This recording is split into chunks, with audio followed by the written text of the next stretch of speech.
Окей, тағы да қысқаша таныстырып кетемін. Саламатсыздар ма бәріңізге? Менің атым Серік болсын. Және де біздің кездесуіміз бүгін Teachers and Students Perception on the Role of the First Language in Foreign Language and Sign Classes at Білім Innovation Lyceum тақырыбына арналған. Яғни жалпы айтқанда студенттердің ана тілін түрлі пәндерді өткізген кезде қолдануға қатысты талқылауымыз бүгінге, дұрыс па, Мәдина? Және де бірінші презентациямызды бастамай жатырып, бәріміз өзімізді қысқаша таныстырып кетсек дұрыс болады деп ойлаймын. Мен өзімді таныстырдым қысқаша.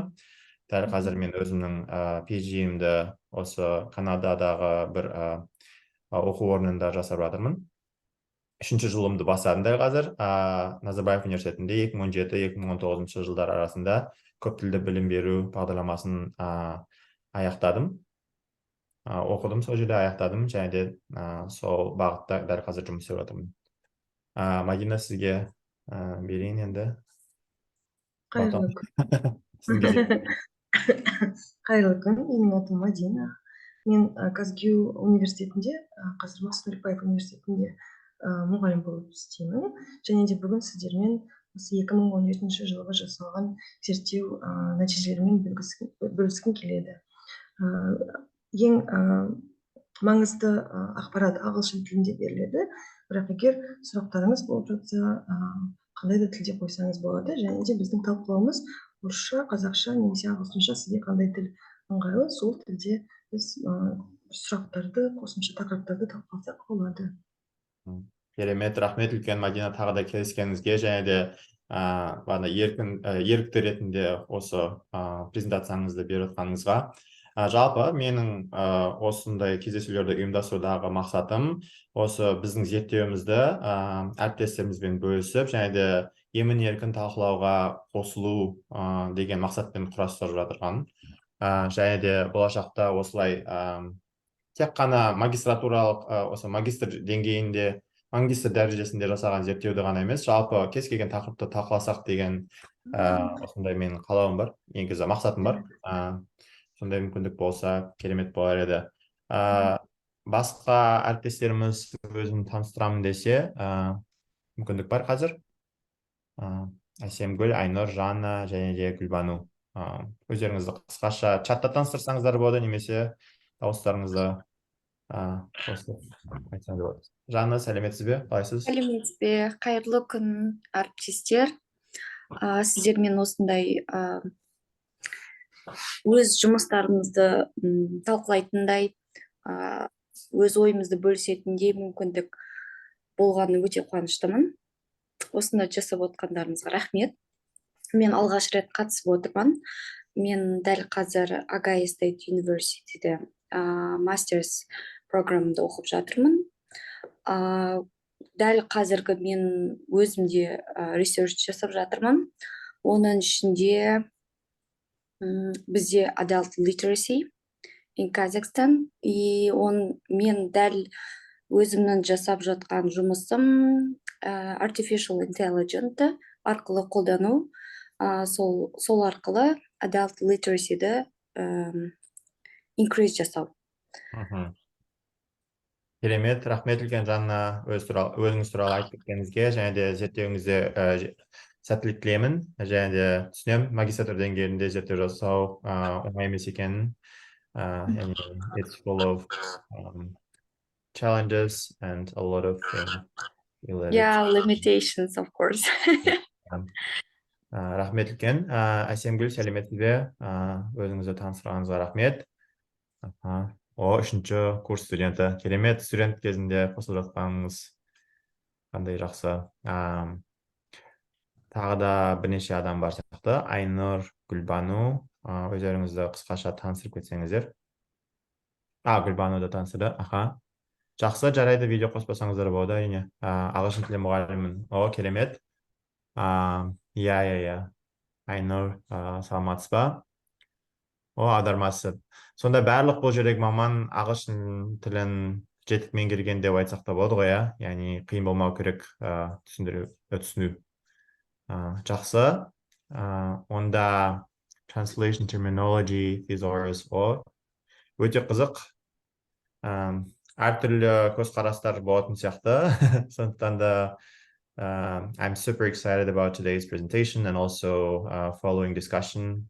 As you can see, my Kazakh is pretty bad when it comes to like academic discussions, but I'm really trying my best, and I hope we can do the same and just like kind of take the opportunity to develop our academic Kazakh, because it's so important for me personally. I'm not sure what you think about it, but we should develop our Kazakh language in this area as well, in my opinion. So, Madina, I will pass the baton to you. So go ahead and start the presentation. Thank you so much once again. Thank you very much for inviting me. That's a great opportunity for me to share the knowledge, to share the experience of the research findings. And I also support your view on spreading the knowledge in Kazakh language, because we have to build our community, academic community in Kazakh language. And since my research is about the role of the first language, I think that I would be happy to maybe participate in more sessions when I can give some presentations in Kazakh language. So I think that, yeah, we should definitely do that in Kazakh language too. Okay, let me share my presentation. Can you please give me just a moment? I'm gonna make you a co-host. I totally forgot about that for some reason. You can just make me like you can give me access to the demonstration of the screen. Yeah, I am making a co-host. I think that now you should be able to share your screen. Let me know if you can't. It's still wait. It still says that I need your. Sorry, I actually made someone else the co-host. Yeah, sorry. Madina Jamakoza, my co-host. Okay.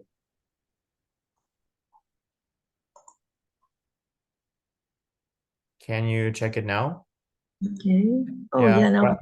While you are setting it up, I just wanted to say that I remember citing your work when I was working on my master's thesis, and I couldn't find anything about translanguaging in Kazakhstan, and I was like so pleasantly surprised to find that you mentioned it. I was like, yay! And of course, like it's not always called translanguaging in many works, and seeing that explicitly mentioned in your work was really helpful, honestly. Thank you so much once again, and it's an honor to hear you today present your work. Thank you very much. Thank you very much. I was truly inspired by the topic of my supervisor, Bridget Goodman, when I read her paper about the language environment. So I was really interested in that, but I decided to pick another framework, conceptual framework, exactly the translanguaging, because it is what happens in our classrooms, and we have to explore that. And since there wasn't much literature back then in 2015 and 17, well, I decided to explore that. Since I'm a graduate of a multilingual school where like several languages are offered, that's why I was interested in that too. Okay, if you allow me, let me share my presentation. Okay, once again, good afternoon, everyone. My name is Madina Abdurrahmanova.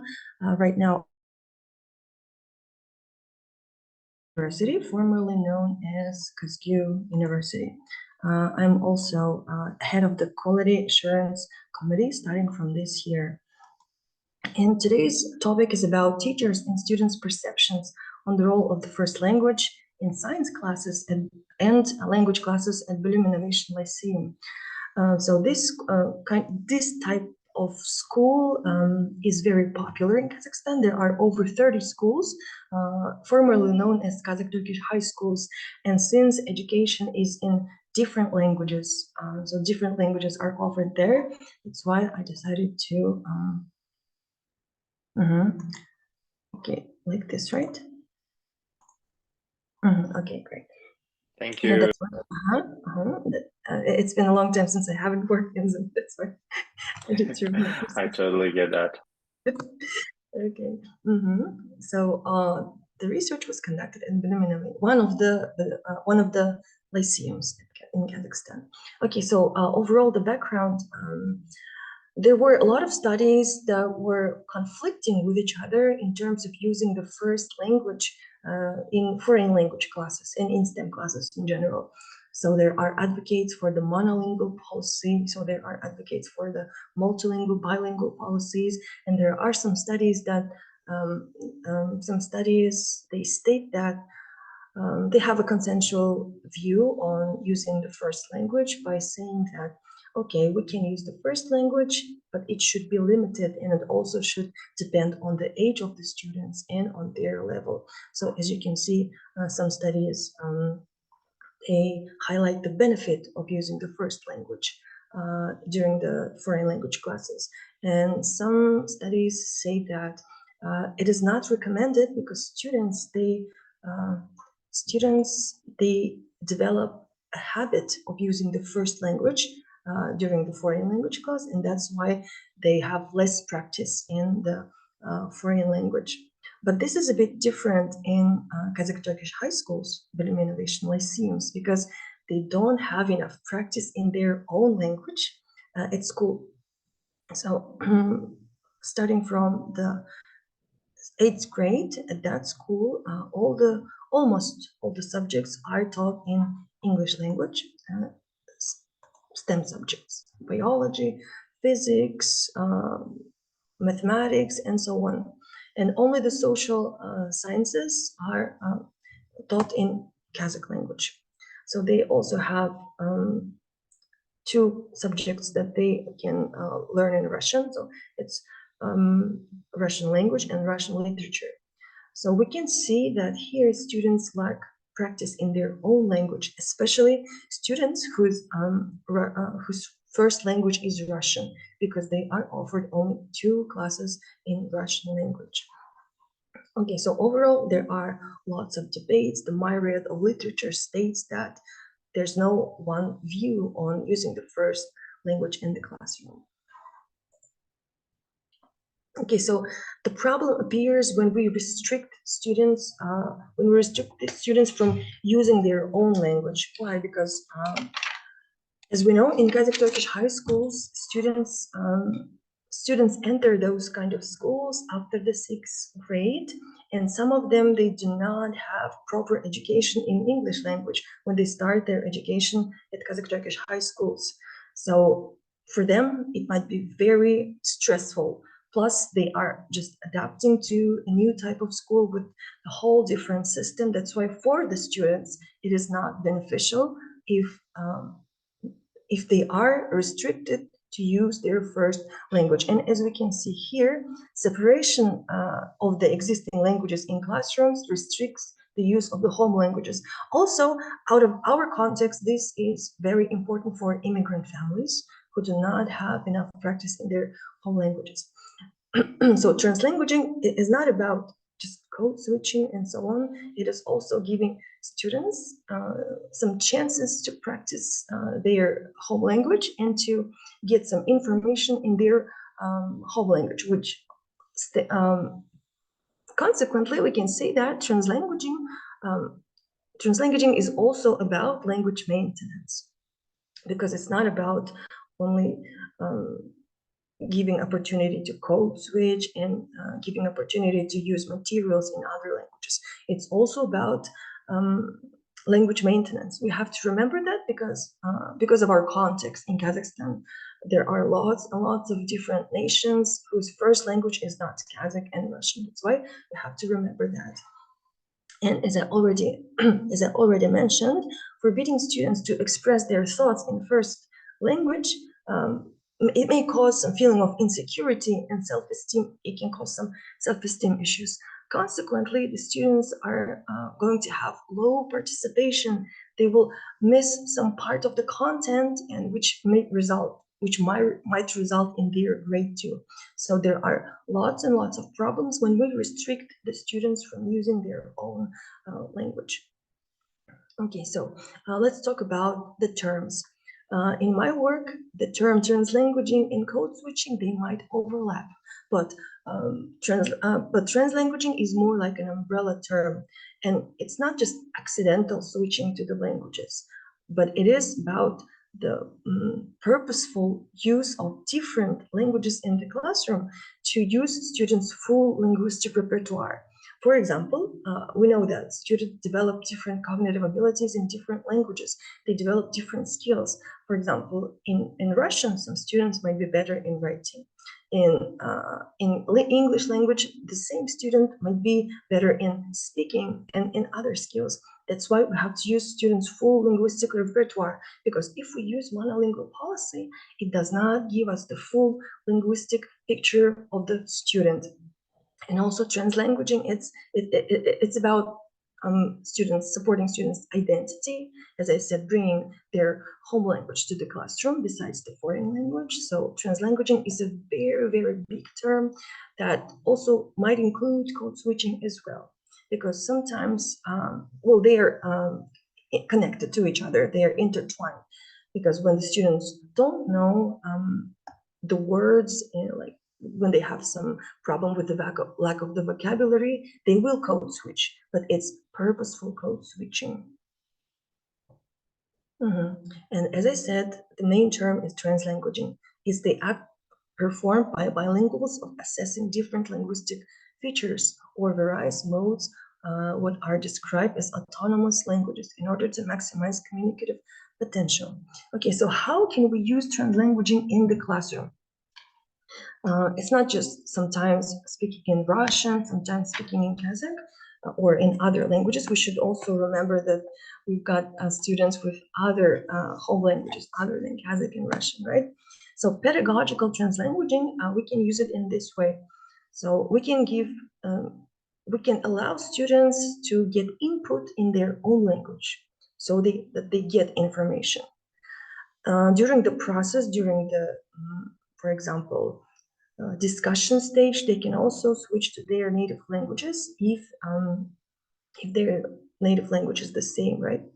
But the output we expect in English. So we don't force them to get input in the foreign language, because, as I already said, they might misunderstand some information, they might miss some part of information because they don't know some words and so on. And to give the full picture, they can, for the teachers, that's an advice. So you can say that, okay, guys, you can read this article or article about this topic, global warming, for example, in your own language. Then you will make some kind of poster, but you will present it in English or in any other language. So in translanguaging, we can say that what we expect, the output, the result should be in English. But the input stage and the process stage, they might be fulfilled, completed in different languages, because it's comfortable for the students and it does not cause stress. In order to be more productive, to get better results, we can allow that. Okay. And as I already mentioned, that's very important, because students develop different academic skills in different languages. If we remember, I'm sorry, if we remember our classes at school, for example, in Kazakh language classes, during Kazakh language classes, we developed our speaking skills, some kind of philosophical thinking. During English language classes, we developed more like logical thinking and writing essays and so on. So why not combine all the skills and give students opportunity to use all the skills that they acquired during their learning of different languages? Okay, let me tell you about the methodology, how this study was conducted. I will not talk a lot about the methodological stuff, just the main information, so that you have the context of the study. Okay, so there were two main questions that were posed in order to reach the aim of the study. So the aim of the study was to gain deep understanding of this phenomenon of the translanguaging, because there were not many studies back then, but fortunately now we have more studies on translanguaging in Kazakhstani context, but back then it was really challenging to find any studies in our country. So the first question is, what are the teachers' and students' perceptions? What do they believe in? What is their ideology in terms of using their first language? Do they need that? Do they think that they don't need that? So that was the first question. And the second question is about their practice. How do they use that? Well, that was interesting to see that, even if, now I'm fast forwarding to the findings part, it was very interesting to see that not all the perceptions match their practices. So it means that even if the teacher does not support the translanguaging policy, the teacher supports monolingual policy, but still the teacher wants to help students to learn better. That's why the teacher sometimes purposefully switches to students' mother language. The research design was pretty simple. It was a qualitative design because I was exploring students' experiences, their perceptions, and also it was about the phenomenon of the translanguaging. And also I collected the data in the natural setting. I just went to that school. It was during December. They were like in a good mood before they were excited about their holidays, and that's why I felt that atmosphere. So I went to the natural setting. Plus, they live in that school. It's a boarding school, so they don't just go there according to the schedule. So they spend the week, they go home during the weekend, and then they come back. So I could really feel that setting. And the study was flexible because I could come at any time. So like it was around a week or 2 weeks. Okay, the research side. There are over 30 Bilim Innovation Lyceums in Kazakhstan.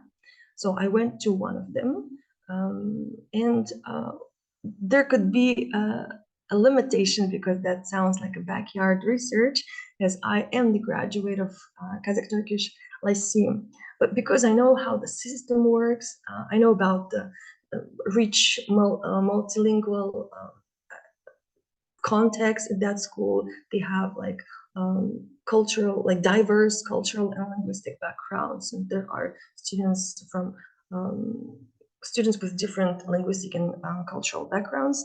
I knew that at this school translanguaging was happening. That's why I went there. As for the system, students enter these kind of schools after grade 6. They start 7th grade at Kazakh Turkish High School. And the first year is dedicated to learning the languages, and the focus is on English language. There are from 17 to 20 hours of learning English, so they have several hours of English every day.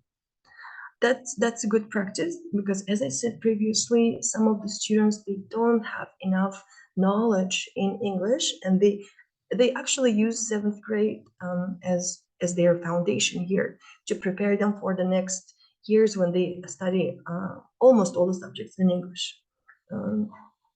So main subjects, STEM subjects, are taught in English language.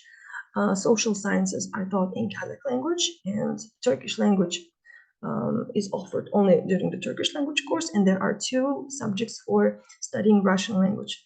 As I already said, the linguistic background, the language that are offered is pretty rich. And for the interviews and for observations, I decided to choose 7th grade because it's their first year. It was very interesting to see how are they adapting and how are they reacting to changing environment. And 9th grade students, because they have already experienced that, and they can compare their experience with the time when they studied in the 7th grade. I didn't want to disturb 10th grade and 11th grade students because they were preparing for their UNT exams. That's why I decided to pick 7th and 9th grade. And I didn't pick 8th grade students because they were still figuring out. That's why 7th grade and 9th grade, I think that was the best choice. Okay, unfortunately, there was a limitation with the teachers. Students agreed, they were happy to talk to me because I was a new person there. They told me everything, but and due to some other reasons, there was a shortage of teachers in the interviews.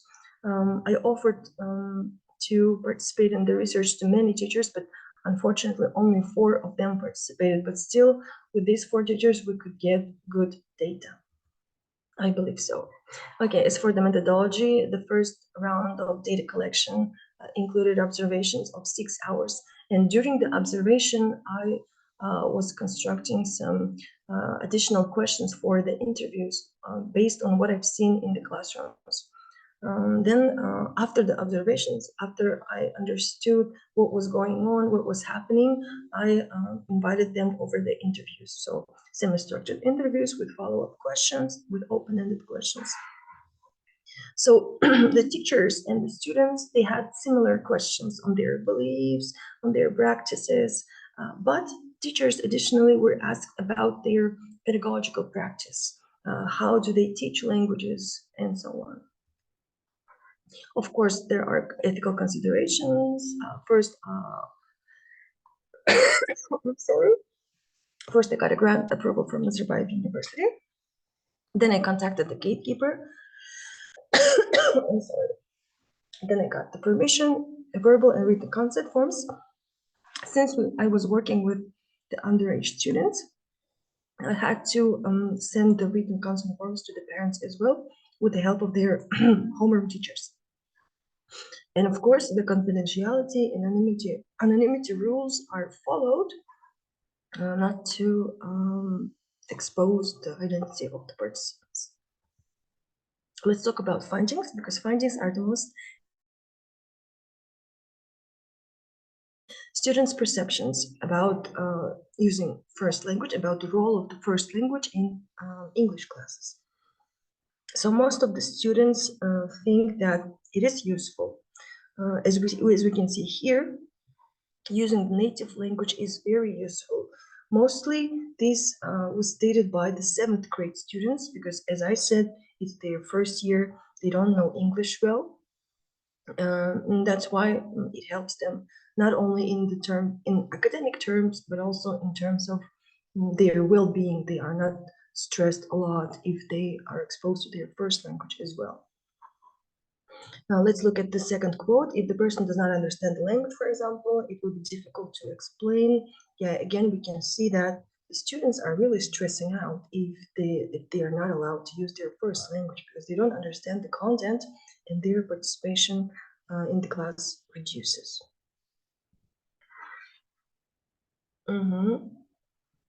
Let's look at the next phrase. I think that while learning foreign languages and native language is very useful, again, but here the student mentions the limitation that it should be limited. It shouldn't be used all the time. But another student, well, as we can see that students have different views.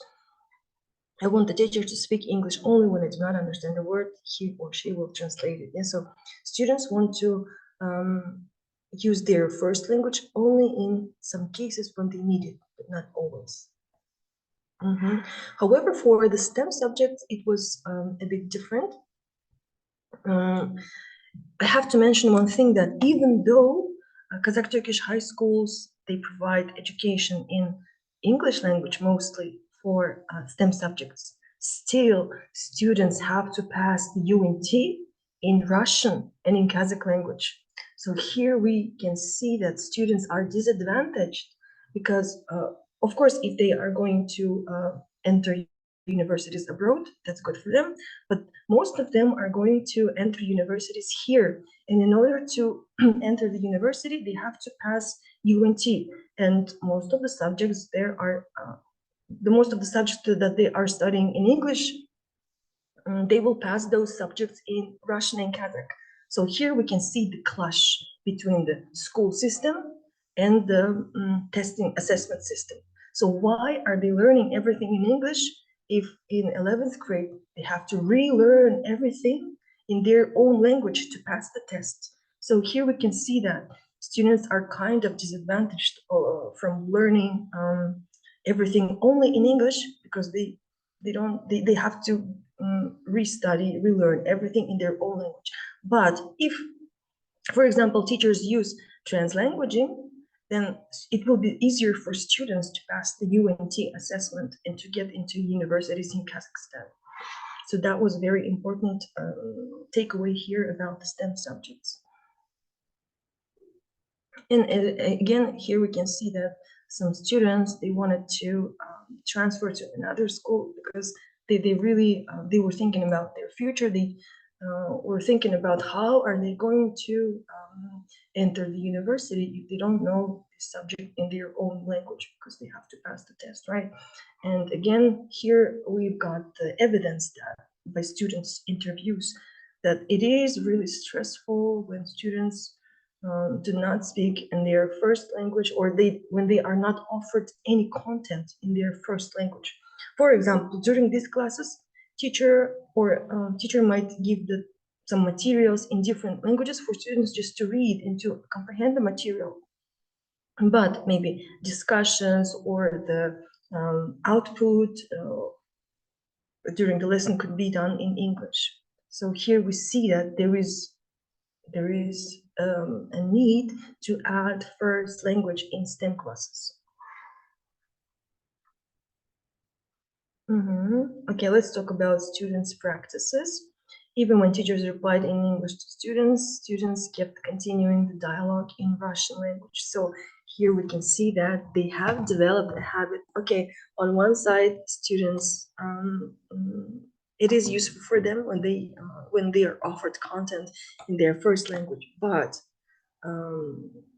they get used to that. So here we see that they are inclined more towards using their native language rather than the foreign language that is being taught. That's why we see that there's imbalance in learning the languages. So here you can see an example that was taken during the observation. What did you do on the weekend? Sleeping. Готовились, всякие шпаргалки. So this is an example where the translanguaging and code switching, they overlap.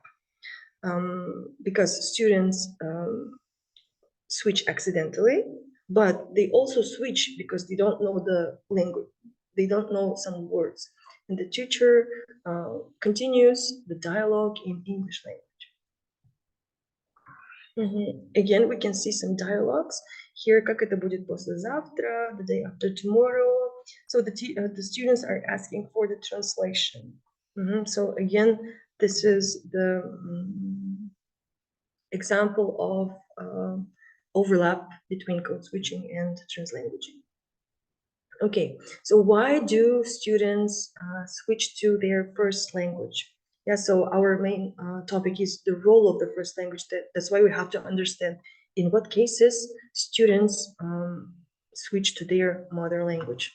Well, mostly, even if their students' first languages were different, Turkish, Kazakh, Russian, most of the students, they spoke Russian. Teachers understand us. We are the 7th grade. We cannot tell that we know the language as well. So you see, however, we remember about our language to know the meanings. Okay, so they come back to their own language when they need a translation. So here we can see that students are using their knowledge in their first language to build build knowledge in another language. Okay, sharing ideas. In some cases, when they have some difficulties to express their ideas, they continue their speech in their native language. As we remember, the input or the process stage, it can happen in their first language during translanguaging. So we can see that this could be the discussion stage in the group work, for example. Teachers' perceptions, they were different from the students. Most of them, they supported monolingual policy, but they did switch to the students' first language sometimes when there were some reasons for that, which we will talk about when we will discuss the findings about teachers' practices. As we can see, overall, the attitude was negative. As we can see here, I think that it's better to explain Russian Kazakh, but we do not support the idea that Kazakh and Russian were used because the teachers think that there's not enough practice in the foreign language. And I've seen that there's not enough practice in their mother language. So that's a very conflicting point. Okay, when I've interviewed a math teacher, there was a very interesting perspective because the math teacher thinks that when students learn the languages, they should be taught with the help of the monolingual policy. But for the STEM subjects, it doesn't matter. Students can switch to whatever language they want. They can read any articles, materials written in any language, because the content is prioritized over the language during, like in STEM classes. Well, in general, in STEM classes, if we are talking about CLIL, the content and the language, they must be on the same level. Like besides teaching content, the teacher should be scaffolding the language learning process to be providing some vocabulary phrases and so on.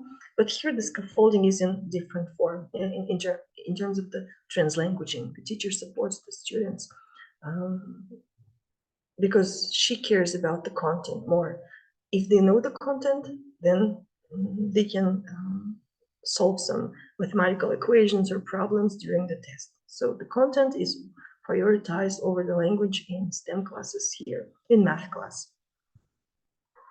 And although teachers do not want to use translanguaging, although they do not want to switch to students' language on purpose, they still do that to support them because they see that students don't have enough vocabulary. And students also have mentioned that when they see the teachers switching to their first language, they kind of feel support by the teacher. So here's the example. It was a Turkish language class. The students had a homework. They had a task to retell the story in the Turkish language, and the whole class was silent. They understand the Turkish, but they are not really good at it because they were still mastering it. And when the teacher asked to retell the story, there was a total silence. But when the teacher used only one word on purpose to increase students' attendance. After that, students remembered what she was talking about, and then they were able to answer. They were able to retell the story. So here it's more like using students' language to give some hints to increase their participation. So if the teacher if the teacher hadn't switched to students' language, probably that lesson would be failed because students wouldn't make some associations with that story. So that was a very interesting point, how one word in students' language, in students' native language, can lead the whole, can increase students' participation. Also, teachers have expressed an opinion that of course, we already said that they don't want to translanguage, but they do. They support monolingual policy, but teachers understand that students have to make some tests. Students have to participate in some assessments, and that's why they switch it. Also, Kazakh Turkish high schools, they have a assessment system like at university. But now all the schools have the system too, when we have 2 midterms and 1 final exam. So those finals back then, it was called Bilim Tekshiri Sınavı. Well, basically it was a midterm. And teachers know that if the students do not understand the topic in English, they are going to fail the midterm. And that's why, as a support, teachers switch to another language to explain the difficult topics, to prepare students for exam. Also, in some cases, when students do not understand the grammatical topic, for example, present perfect or other topics, teachers switch to, they don't only switch to students' first language, they also show some equivalence, they show some comparisons. Here the teacher, the Turkish teacher, she didn't want to switch to students' language because she believes that that's the easiest way. If we just translate, then students will get used to that, they will not remember it. So that's why the teacher code switching and translanguaging to the last, as a last technique, if she cannot explain something with the help of the pictures, if students don't understand that, she will write it on the board. She will give them the definition, and only if she really sees that no one understands what is explained, only then she will let the students translanguage. So as I already said, some data might be overlapping. Yeah. So most of the teachers, they prefer monolingual policy, but they support the students. They understand that it's difficult for them, that they don't know English well, that they have some exams to pass. That's why teachers support the students. As we can see, sometimes when we don't support them, they just feel miserable. They don't understand anything, and that's why it can be demotivating with them. So here we see how switching to the first language is this is the prime example of pedagogical translanguaging. The teacher sees that students don't understand sorry, that students don't understand something, that their participation is decreasing, that their motivation and self-esteem is falling down, and that's where the teacher uses the first language purposefully. Okay, teachers' language practices. So we've identified in what cases students switch to their language. And now let's see for what purposes teachers switch to students' first language. So main reason for switching is explaining and making clarification, checking comprehension, informal communication, and giving examples and giving instructions. We'll talk about each element separately. Okay, clarification and checking comprehension. Let's look at the observation note. Teacher started the lesson by speaking English. The students were continuing the discussion in Russian language. They were asking some things in Russian language. They made some comments, but teacher still replied in English. So she was using only English language. But then the teacher sees that the students don't understand. That lesson, they were talking about the multiplication by butterfly method. And the teachers can really tell by the eyes of the students when they don't get anything. So then the teacher switched to Russian language. Умножение этого дает нам это. She was pointing to the board. Because when she said that in English, half of the class didn't get that. So that's why the teacher, she was using the first language too. So as we can see, it wasn't an accidental code switching, because she started the class in English. She was continuing the conversation in English language when students were making some comments and asking some questions in Russian. But when she realized that half of the class didn't get the topic of butterfly multiplication method, then she switched to Russian language. And also here we can see that the teacher is using translanguaging for classroom management, for asking comprehension questions. Did you get it? Какая здесь комбинация? Yeah, because she knows that in English they don't understand that. Probably after discussing this in Russian, they will discuss it in English too. And what I have noticed during the observations is that after teachers switching to the first language, to Russian mostly, students became more attentive, because now they get the content. Because if you don't understand something, like the attention goes away. Okay, and when she asks question in English, students kept silence because they didn't understand that, or they were too afraid to talk. Probably they had some anxiety and so on. As I already mentioned several times, participation decreases when the class is conducted only in English language.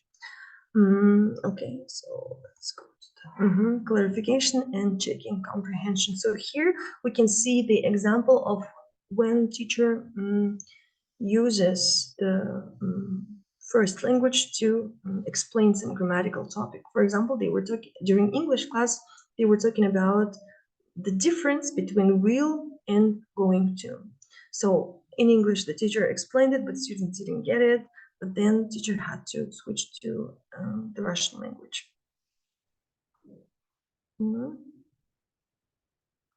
Okay, next one. That's my favorite data from the findings, teachers use first language to build rapport with the students, to joke in the class. They use it for classroom management. So we can see that sometimes there's a division that the content is in English, but some personal points are discussed in Russian and in Kazakh. Yeah, as I already mentioned, students use more Russian than Kazakh. Okay, let me quickly wrap it up. I'm going to finish it. Okay, so you can see the examples. Also, my favorite part is about the jokes. Let me show you the example of the jokes. So there was a contextual joke about the politician's reply, and the teacher, when the student asked about some kind of a question, the student didn't understand the content and asked the teacher why. And the teacher, to decrease the stress level of the students, she said, just like потому что. So that was the politician's reply, and everyone laughed. And there was also one interesting joke. Если никто не попадет с нашего класса в список, тогда мах-мах булада. So do you remember about the midterm I told you about? Да. So yeah, after the midterm, they make a rating of the best students. So the teacher was motivated to include those students in the list, and then she was just like joking in the Russian and Kazakh language. Okay, so what is mach though? Mach is like a gentle spanking on the baby's bottom. Okay. Yeah, like this. Okay, so she was like joking about that. Okay, also that this is what I really like. It's not only about the language. This is also about comparing two languages or like other languages in order to build that. Do you remember I said that students build different academic skills in different languages? For example, in our language, in Kazakh language, we know what is a helping verb, but in English we don't understand the auxiliary verb. But with the help of these grammatical structure in Kazakh, we could understand the grammatical structure in English. Okay, so and also the teacher was using their metalinguistic awareness, basically, right? What they already know. Yeah. So here students are aware, like students become aware that, okay, I can use that too. So students are also involved in the process of the translanguaging, not only the teacher here. And here, it was difficult for students to understand the yet and already. That's why we have the same words in Kazakh. That's why the teacher compared them to. Giving instructions, when students weren't listening to the teacher, they weren't reacting when the teacher was using English. Like sit down, girls. But when the teacher said "Qazdar," everyone like stopped, and yeah, she got that attention. So here we can use that. It's not all. You can see that the teacher used it for grabbing students' attention. Okay, for giving general instructions to. Okay, overall the findings. Some students think that it's useful for them, but as I've said, it's more about the beginner seventh grade students.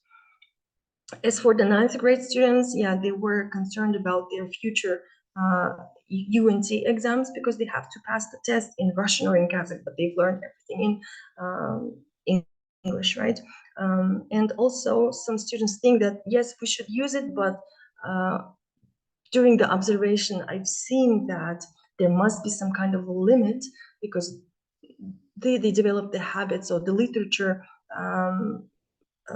It was proven with the help of the literature that they really get used to that, to using first language only, and in like when they have any chance, they switch to the first language.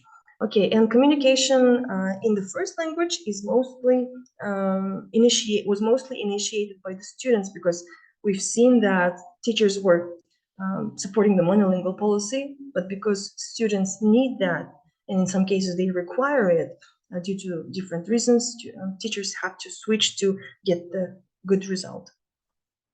As for the teachers, they don't support the use of the first language, but they understand that for beginner levels it might be necessary. And as we've seen, teachers use first language for specific purposes. We can see that at that school there is pedagogical translanguaging. Even though if the teachers do not support that, they still do that. Yeah, and as I've already said, that Russian is used more than Kazakh language. So as for the implications, we can start with the big level, the ministry, that they have to maybe revise the system of trilingual policy and the UNT, because as an idea, yes, that's great that we have schools that teach subjects in different languages, but we also have the standard exam for everyone. So the link here is missing. So that's what Ministry of Education should revise and think of. How do we build the bridge between those who study everything in, for those who study some subjects in English, if those subjects are going to be included in the UNT. As for the institutional level, of course, for the administration, they should not require teachers to use only English language, because sometimes we see that there are criteria, requirements for conducting a class to have it only in English. Even from my own experience, I remember that I was told to not to switch to Kazakh or Russian. Back then I was teaching elementary or beginner level students. That was really shocking to me. That was very difficult to communicate. And for the teachers, please don't think that translanguaging is just randomly switching to Kazakh and Russian whenever you want. There should be a purpose. You should build the process. For example, as I said, well, those are not my words.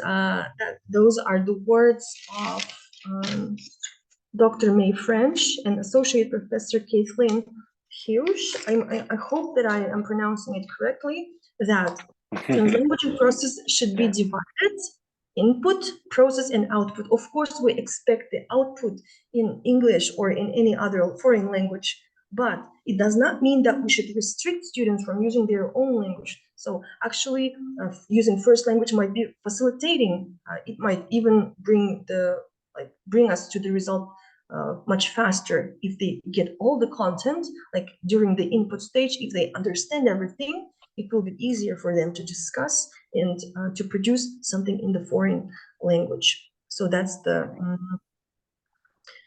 implication for the teachers. And this is my email. If you have any questions, if you want to get my interview questions or something else, you can just let me know. Because I did the same while conducting the study. I found out that it was very difficult to find probably a protocol or something. Yeah, because all of the studies are different. Some of them are conflicting because some scholars, they do not agree on the concept of translanguaging, even in terms of the definition. That's why what I did is that I found a very good article from Dr. Li Wei, and I have contacted her. I asked her to, if I remember, Li Wei. If I'm not mistaken. Li Wei. Okay. Wow, okay. That's really impressive. Yeah, I remember. Yeah, or maybe that was another person, but it was a study of translanguaging in China or something like that. So maybe. I contacted. Do you think it might be Angeline or someone else? Oh, unfortunately, I don't remember. I think that yeah. Okay. So that was back in 2016, a lot of years ago, and I've asked that scholar to send me her interview questions, so that I can adapt them into our context, and I really did. So if you need this kind of further information, I will be also happy to share everything that I have. Керемет, үлкен рахмет, Мадина, бөліскеніңізге өз жұмысыңызда. Менің ойымша бәрімізге де сұрақ қойға уақыт келді. Менің жалпы байқағаным ол multilingual reality of teaching STEM and EFL. All of that is captured so well in your research, and that's really cool. And I think that generally seeing that there is some observation data included in your research was really helpful, because in most cases, I think because of having to generate data in December, it's really hard to observe anything because at that point everyone is done teaching, right? So I had that issue personally. So seeing that was really great. So lucky you that you could actually see the teachers in action, you know, because it's really hard to see them teach because they're tired, they're preparing for final exams or something, right? And second, I think that I could see how it was kind of challenging to conceptualize translanguaging because of the scholarly debates around the topic and how it is kind of the same, actually very different from code switching, right? And I think that there wasn't much discussion of that at that point yet. And then later, I feel, yeah, Angeline and others kind of chimed in and talked about the differences. And then we worked that too with Bridget. So I think that the field has changed a lot since then, which is good. Because honestly, code switching, translanguaging бана концепттері өте бір-бірінен айырмашылығы үлкен негізі. Дәл қазір қарайтын болсақ, бірақ translanguaging деген үлкен umbrella term да, яғни оның астында қанша нәрсе бар, дұрыс па? Ол педагогикалық процесс және де discursive process, яғни біз бір-бірімізбен сөйлесіп жатқан кезде қазір тілдерді еркін түрде қолданып жатырмыз ғой. Бұл да translanguaging мысалы, дұрыс па? Бірақ pedagogical translanguaging is kind of different, right? Because you are doing it for specific learning purposes or teaching purposes. Менің сұрақтарым language policyға қатысты. То есть бағанағы сабақтардың барысында мұғалімдер алдын ала студенттермен келіскен еже болған бекен, болмаған бекен, маған қызық болып жатыр. Себебі да менің ойымша бағанағыдай deficit perspective болып тұр ғой, мұғалімдер, они оларға студенттердің басқа тілдерді қолданғаны ұнап тұрған жоқ, дұрыс па, көп жағдайда. So, what's your general observation regarding any kind of explicit language policies? Well, since I was attending classes before the exams, it was I think that it was the end of the second term. That's why I couldn't really experience during the first, I think that I missed the beginning part where I should have started from the beginning, where they have the first class when they talk about how they should use the languages, in what cases they can switch, in what cases they cannot switch. So I think that for the research, that would be better to probably start from the very first lesson, because the first lesson is switching to different. Яғни more longitudinal, ұзағырақ уақыт бойында ұзағырақ зерттеуге берілсе, онда көбірек нәрсе айтуға болар еді, иә. Бірақ енді берілген уақыттың ішінде барып қолданып келген нәрсенің бәрін істедіңіз, дұрыс па? Керемет, күшті. Жалпы, окей. Және де қазір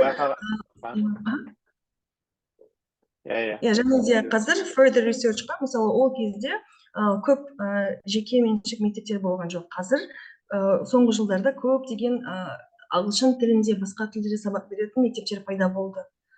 Қазір research өткізуге өте күшті мүмкіндік бар. Тек қана осы BIL жүйесіндегі мектептермен ғана емес, басқа да мектептер, мысалы қазір Тамус деген мектептер бар, Ривера деген басқа тілде сабақ беретін мектептер бар. Сондықтан қазір үлкен мүмкіншіліктер бар осы research өткізуге. Рахмет үлкен. Негізі менде көп сұрақ бар, бірақ Ернұрдың айтқан жауап берсек, онан кейін қалған қоя береміз. Басқа сұрақ болса да сіздерді чатқа жіберсеңіздер болады, немесе unmute жасап бізбен сөйлессеңіздер болады. Okay, let me answer Yerner's question. Jude, thank you for listening to the presentation. Thank you for attending.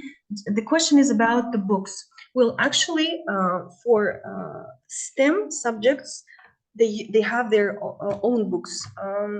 As far as I remember, when I studied in 2007, 2008, they were using books.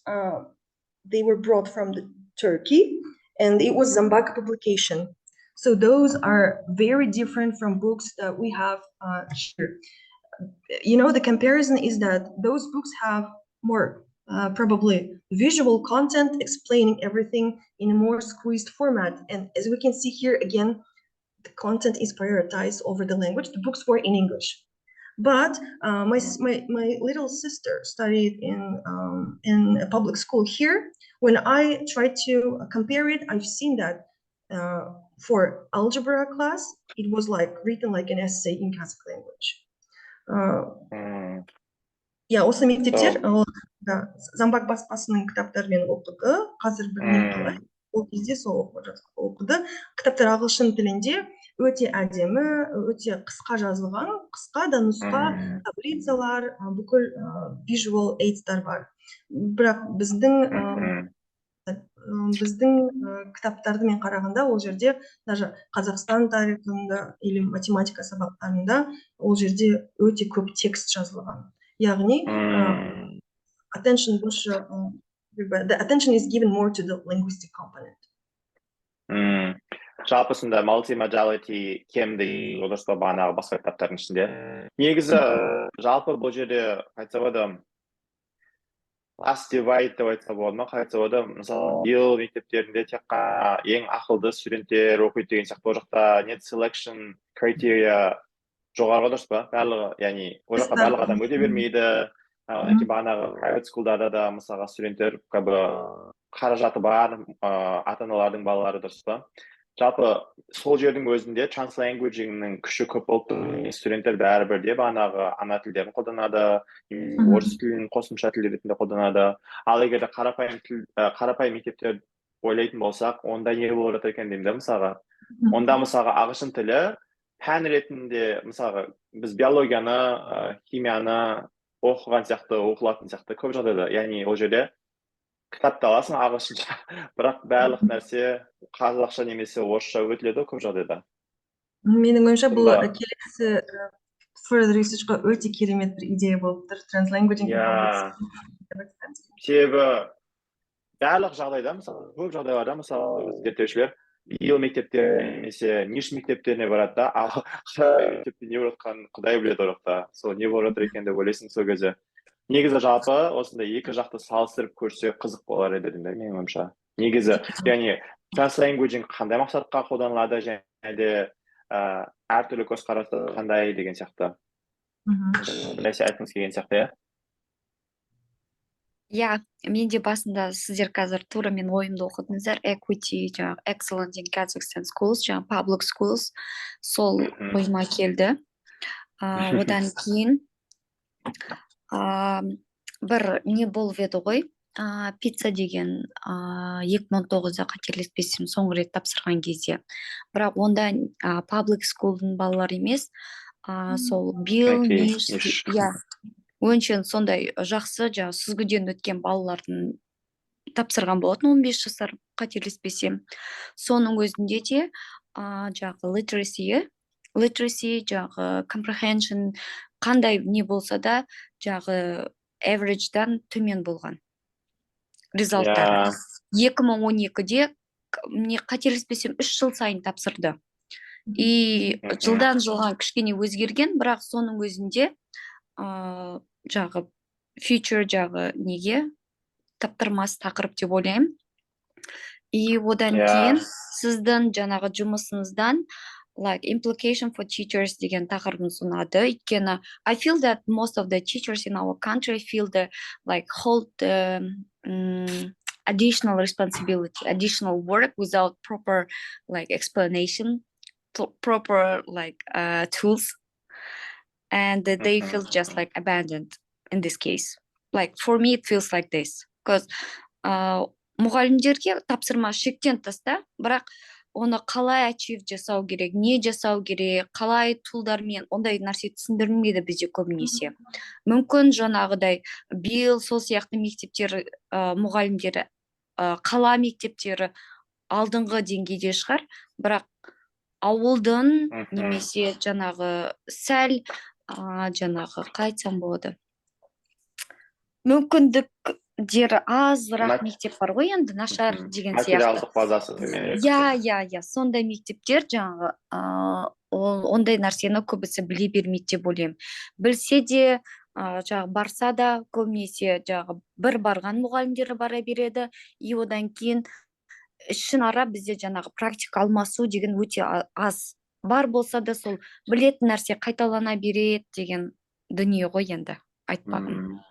Бұл жерде әр мектептің өзінің шындығы әртүрлі ғой, яғни each school has their own context, realities, and such a discrepancy between all these very privileged schools and the schools that you are talking about, like the schools that we have in villages and also the outskirts of cities, right? They have such different experiences because they don't have access to the same technologies and also the same professional development opportunities. And not many teachers want to go to those places to teach, right? So it means that all the best teachers or the most qualified or the high achieving students that finish teacher education programs end up working at the same schools, you know, basically they go to NIS, they go to BIL, they go to BNOM or whatever it is, you know, all those fancy schools. So, I mean, it's really hard talking about equity and inclusion in Kazakh schools or Kazakhstani schools because I feel like the better schools are going to get better and the schools with no access to those resources will just keep, I guess, being in the same spot, struggling with all these issues. Yeah, they're just satisfying with the minimum, you know. әрқашанда. Бірақ бағанағы professional development менің ойымша өте маңызды тақырып, иә. Яғни ол үшін сіз айтқан сияқтыдай бағанағыдай не дедім, министрліктің өзінде shift in paradigm керек сияқты ғой. Яғни алдыңғы жылы мен негізі алдыңғы жылы осы жылы ертерек не деді, Аймағамбетов әлі министр болған еді ғой, дұрыс па ғой, жылдың басында мен қашады. Алдыңғы жылы еді. Сол кісі әлі министр болған кезде бізді кездесуге шақырды. Multilingual education концептін талқылауға шақырды бізді. Бірақ менің түсінгенім бойынша ол жақтағы адамдар әлі әрбірде қайтса да multilingualism as separate monolingualism сондай сияқты перспективте олады да. Яғни trilingualism деген олар әр тілді бөлек-бөлек ұстап, әр тілді бөлек-бөлек үйреніп, бір-біріне қатысы жоқ тілдер сияқты қарастырады олар.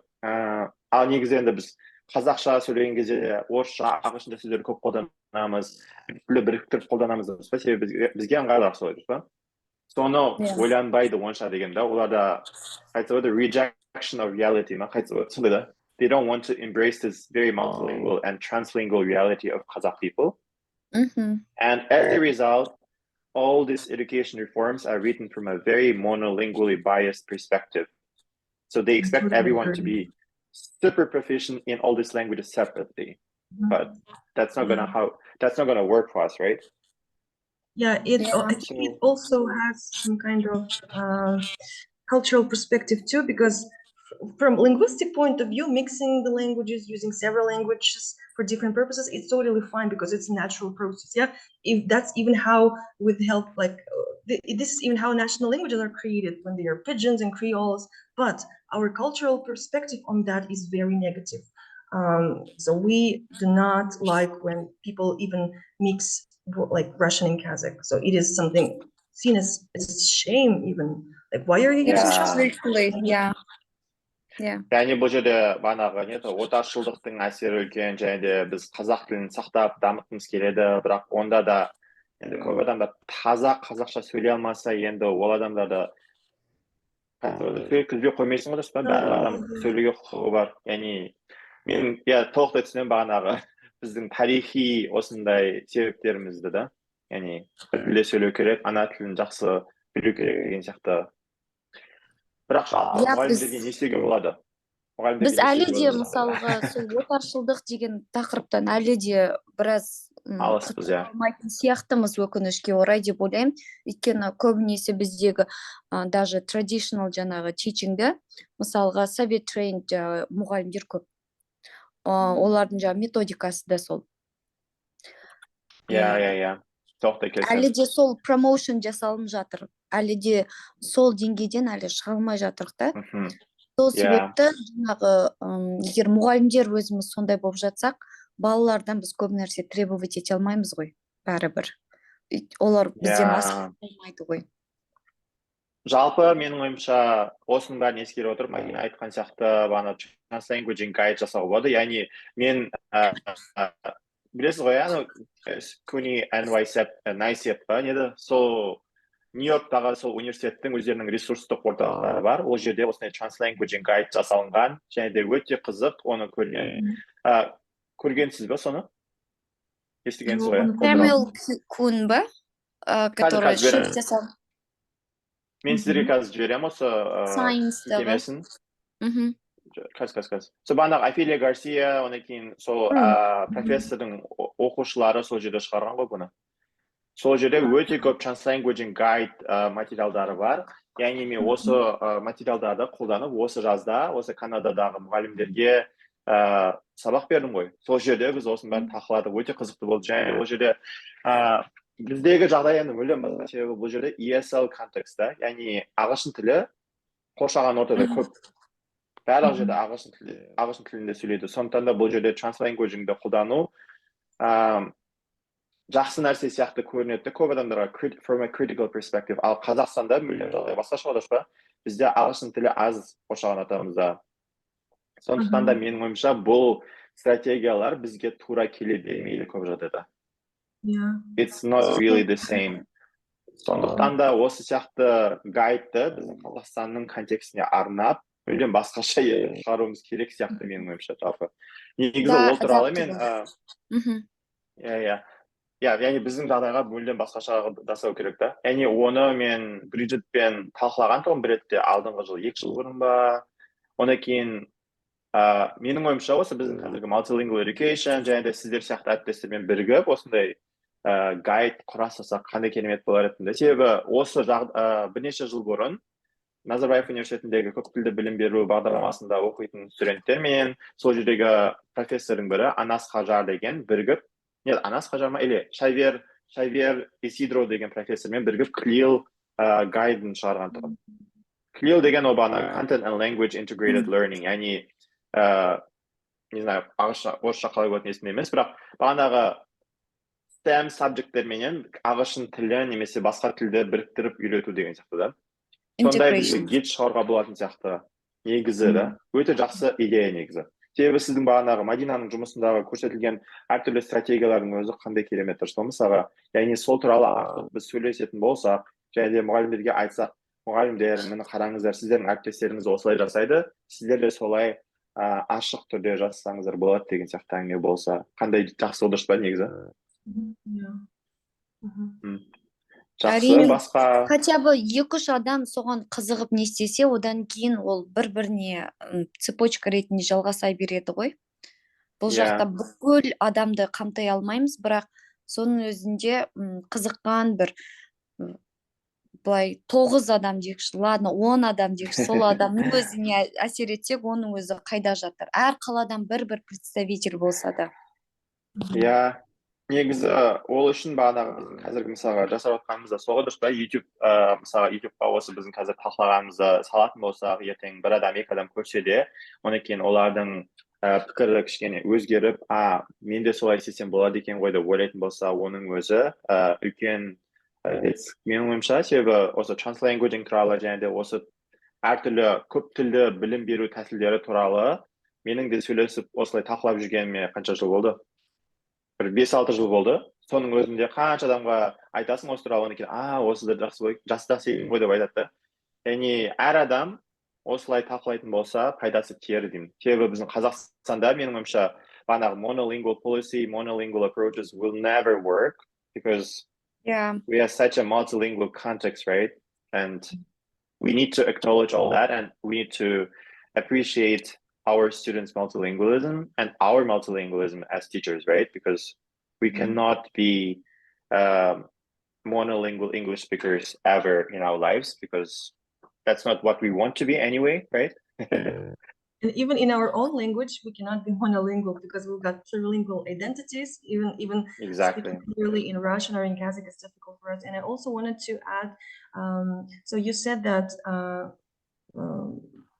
you've just shared a link where you've used the materials to teach in Canada, and you said that people support translanguaging there. I also wanted to add that people support it in other places too, not only because it helps us to connect with students, give them more information about their home language and so on, but it also I think that the part that is usually missed is that it actually helps us develop our higher order thinking skills. So it is also related to our critical thinking. So by applying translanguaging, we don't only maintain our home language, improve foreign language, but we also improve thinking. I think that's very, very important.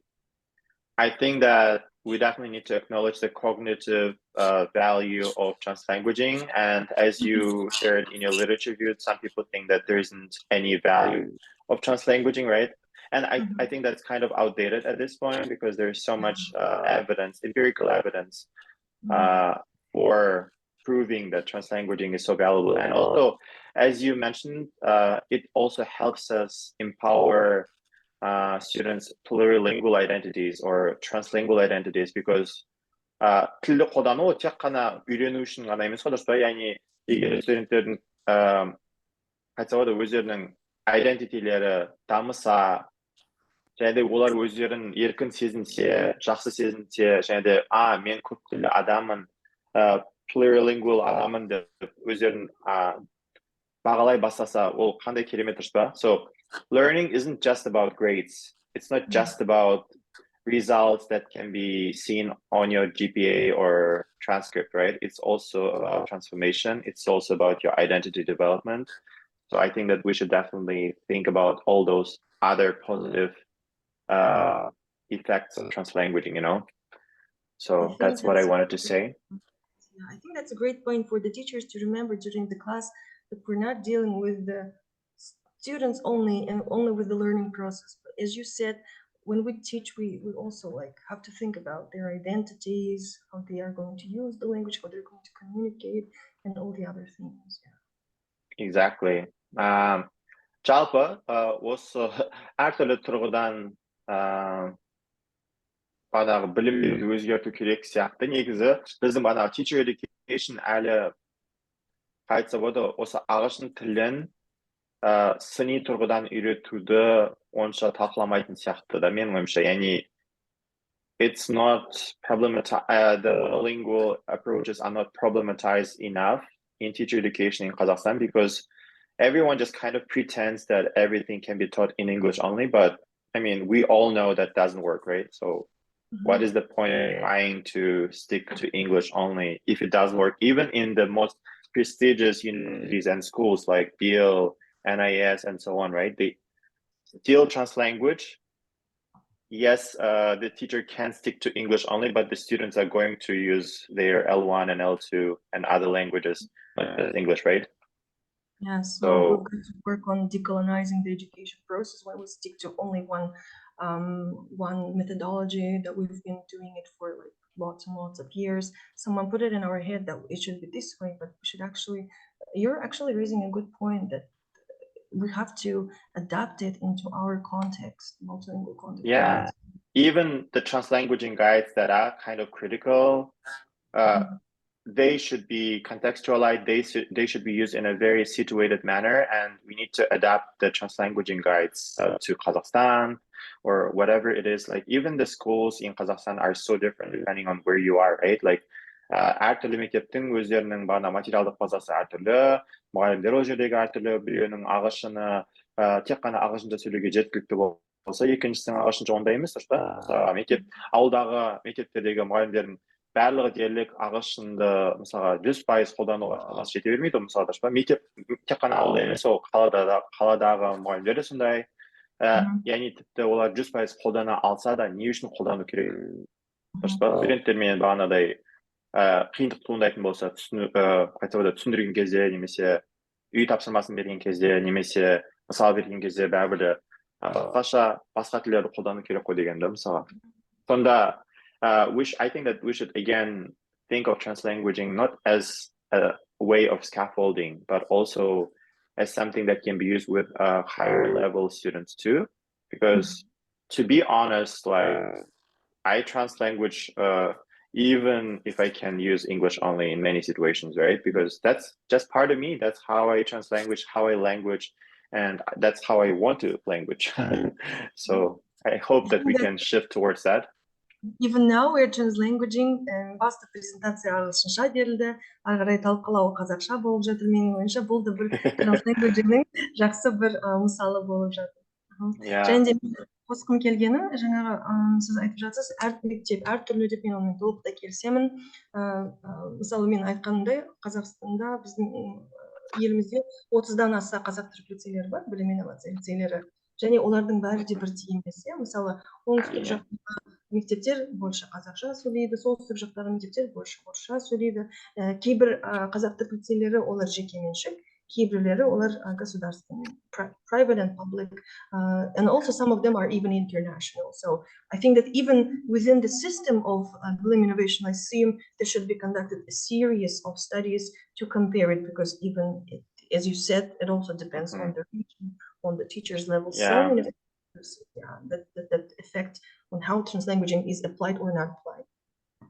Exactly. I think that if you are familiar with some critical research on applied linguistics, like Alistair Pennycook, he talks about how our teaching should be situated, and we need to consider the context and the students' needs and other factors, right? So again, we need to be able to adapt translanguaging in a very critical way that fits our situation and our students' needs and the environment that we're in, and also the methodologies that we are aware of, right? So әр мұғалім өзінің бағанағы translanguaging педагогикасын ерекше түрде дамытып, өзіне сай нәрсені ғана қолдану керек дегенді. Яғни, so we should be able to.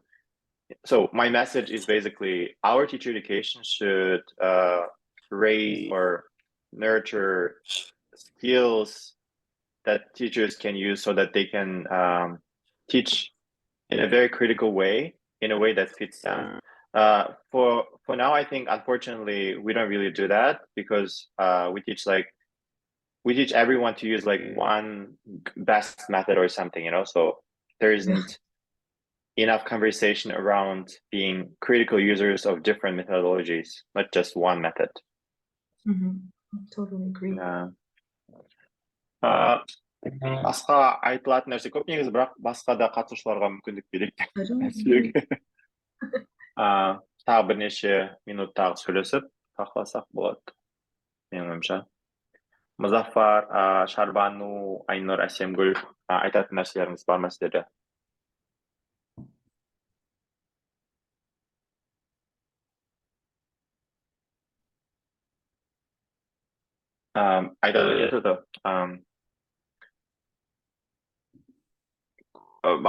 күту уақыты болады ғой, wait time, сондай. Так что it's okay not to speak all the time. I'm just going to let everyone think about it for a second. Онан кейін тағы бір нәрсе есіме түсті. Бағана сіз айтқан кезде Қазақстанда бізде бағанағы енді ОБТ деген нәрсе бар. Сонда translanguagingнің пайдасы көп болып тұр Қазақстандағы мектептерге, әсіресе бағанағы биыл мектептерде, дұрыс па? Бірақ сонда да мұғалімдер translanguagingге қарсы. Мен өз тәжірибемнен айттым оны, және де оқушыларды соны айтты. Мысалы мен биология пәні қатты ұнады маған, ағылшынша оқыдық қазақ түрік лицейінде, бірақ менің арманым дәрігер болу еді. Енді дайындалу уақыты келген кезде менің түсінгенім бойынша 5 жыл бойы өткен материалды қайтадан терминдарды қайтадан қазақша үйрену керек еді. Көптеген енді медицинский терминдер, биологияға байланысты сөздер қиын, егер 5 жыл бойы тілде үйренсе. Сондықтан біз ағылшын тілін жақсы меңгергеннен кейін енді ағылшын тілін таңдадық. Бірақ егер осындай мысалы translanguaging қолданылса, мүмкін мен қазір дәрігер болушы едім, биологияны таңдап.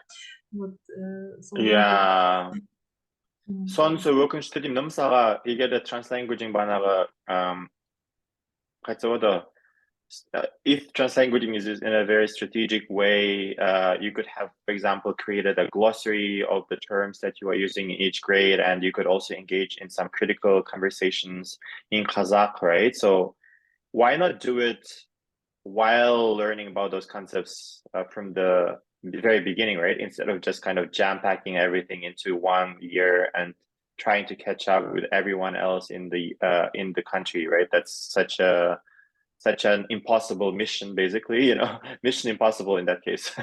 So it's unfortunate that a lot of people kind of give up on their dreams, as you mentioned. Like, I'm sure that it would really benefit from having you as a doctor because you are such a capable professional, right? And I'm sure that you would do well as a doctor too. So it's kind of sad to see that.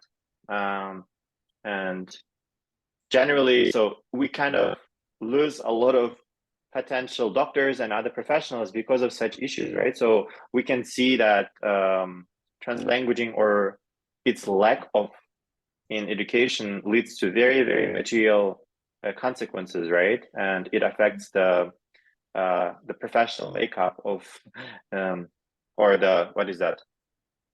айтады көп профессиялардың қатары болмайды деген осы translanguaging қолданбаған кездерде мысалға яғни әсері өте үлкен. Сондықтан да мен ойлауымыз керек біз және де instead of pretending that we can make it all happen in just English or in just Kazakh or Russian, we should be able to harness multilingualism in the classrooms and kind of push for that, right?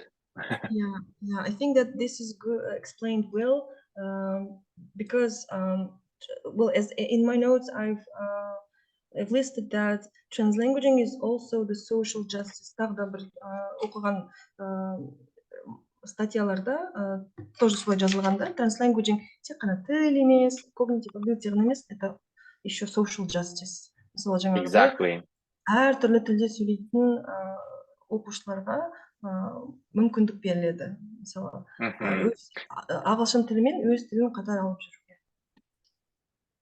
Exactly. And also жақында осы не деді? Сабрина Сембианта и Жон Фэнктян деген екі ғалым бірігіп айтуда special issue шығарған тұғын бір журналдың ішінде. И сол жерде translanguaging is a pedagogy of heterogogic hope дейді. Яғни, so you kind of hope for the best and it kind of somewhat makes it possible. So маған өте ұнады. Яғни, teaching is not always about measurable results, you know. It's also about just kind of empowering students, making sure that they're happy to be in the classroom, because why does it even matter if they score 100 but they are not happy about the schooling experience, right? So let's think about that for a second. Now мақалаға қарап көріңіздер. Және де менің осы жақтағы департаментіндегі бір профессор сабақ берудің айтады эмоционалдық жағын өте көп талқылайды, яғни affective aspect of second language learning and also second language writing. All of that is so important if you think about it, because it's really hard to measure emotions, right? How are you going to assess that? So we should really think about the emotions of students and if they are feeling well while learning the language. And I think that if their multilingualism is harnessed when they're learning anything, not just English, you know, whether it is chemistry, math, or whatever other subject they're learning, we need to make sure that they feel well. Yeah, because we can link this statement to the affective filter by Krashen, that if we don't feel good, if we are experiencing stress and negative emotions, the knowledge will not pass through our filter. So we study well only in a positive learning environment. I think that's a great point that you're making now. Yeah. So thank you so much once again. I think that there are so many things we can think about further, and әрине бұл біздің кездесуіміз тек қана 1,5 сағаттай ғана, бірақ менің үмітім осы біздің қазіргі әңгімеміз әр адамға басына бір дән салады деп үміттенемін. Яғни мен осы тақырыптарға әрі де ойлануым керек деген сияқты. Менің ойымша, мен жеке өзім көп нәрсе көрдім бағана Мадинаның зерттеу арқылы. Бұрын негізі бұл тестті бір қарап шыққан, бірақ жеткілікті емес сияқты маған қарағанымда. Қазір көп нәрсені тағы да байқадым. Рахмет сол үшін сізге, және де қатысушыларымызға да өте үлкен рахмет. Егер де қаласаңыздар, бағанағы біздің телеграмдағы чатымызға белсенді түрде сообщение жазып, ары қарай да талқылайық осы тақырыпты. Және де let's keep in touch on Instagram and everywhere else. You can find my contacts through Instagram or Telegram. Менің атым ол жақта Серік болсын, Тастанбек. Мадина, егер де бөліскіңіз келетін болса, өзіңіздің контакттарыңызды чатқа салсаңыз болады. Так, менің инстаграмым және де почтам, жаңағы бір сіздерге, егер сіз осы тақырыпқа қызығып, осы тақырыпта зерттеу жүргіңіз келсе, онда мен сізбен хабарласуыма болады. Себебі мүмкін біз бірге зерттеп, мүмкін бір мақала шығаруға егер шығарғыңыз келсе, онда Міндетті түрде. бірге жұмыс істейміз. Мен сізді өзімді қосып алайын, себебі шынымды айтайын, осы тақырыпқа қатысты бізге әрі қарай зерттеу жасау керек. Егер де даже зерттеу болмаса да, бағанағыдай айтады, pedagogically oriented guidebooks, сондай нәрсе істесе қандай керемет. Негізі Multilingual Education бағанағы түлектері бірігіп, менің ойымша, practitionерлерге арналған осындай ресурстарды құрастырғаны дұрыс болар еді. Себебі ол зерттеу деңгейінде ғана қалмай, оны ары қарай біз қалай мектептерде қолдансақ болады деген менің ойымша өте жақсы. Exactly. What are the pedagogical implications, and what can the teachers really do with what we are saying, right? Because what's the point of just saying it if we can't use it? Бірақ әрине енді өзіміздің сабақ беруіміз өзгереді нәтижесінде, бірақ тек қана өзіміздің пайдамызға ғана қолданатын болса зерттеуді, ол дұрыс емес сияқты менің ойымша, себебі біз осы біздің қайтады халықтың ақшасын қолданып жатырмыз ғой дегенде, Назарбаев университетінде оқуға қандай қымбат екенін білесіз ғой, Назарбаев университетінде оқу. Сондықтан да менің ойымша we should give back, and the best way to do that is to kind of create all these resources for practicing teachers. And also we should those studies just because those studies are not just on paper, they're actually, it's the service for the really working people. So as you said, we have to give it back, give the knowledge back. So okay, we've conducted the studies. I think that there's one unfortunate thing that when the studies are just written on papers and they're left on papers, but we have to really put it in the collecting dust on the shelves, basically. Енді менің ойымша ол енді әр мұғалімнің, әр зерттеушінің өзінің қолында, бірақ енді егер біз бағдарламамызда жеткілікті түрде осындай айтады encouragement болатын болса, яғни hey guys, so don't just finish your thesis and forget about it, but also make sure to share it in workshops and make sure to make it more public friendly or teacher friendly resource деп солай айтатын болса, менің ойымша дұрыс болар еді. Hopefully they're doing that. I'm not sure if they're doing that or not, but I hope they do. Because both of us graduated a while ago, right? We don't know what's going on there. So let's hope for the best. Anyway, thank you so much, everyone. Бәріңізге өте үлкен рахмет. Байланыста болайық. Инстаграмда, немесе Телеграмда, немесе email арқылы. And I hope we can meet next time as well. I will be definitely asking some other people to volunteer and share their research, just like Madina. And keep in touch. Stay tuned. Thank you, everyone. Have a great day. Bye-bye. Thank you. Bye.